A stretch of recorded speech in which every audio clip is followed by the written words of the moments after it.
ॐ सोमनाथाय नमः। ॐ मल्लिकार्जुनाय नमः। ॐ महाकालेश्वराय नमः। ॐ ओंकारेश्वराय नमः। ॐ वैद्यनाथाय नमः। ॐ भीमशङ्कराय नमः।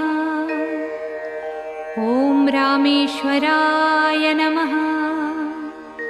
ॐ नागेश्वराय नमः। ॐ विश्वेश्वराय नमः। ॐ त्र्यम्बकेश्वराय नमः। ॐ केदारेश्वराय नमः। ॐ भुस्मेश्वराय नमः।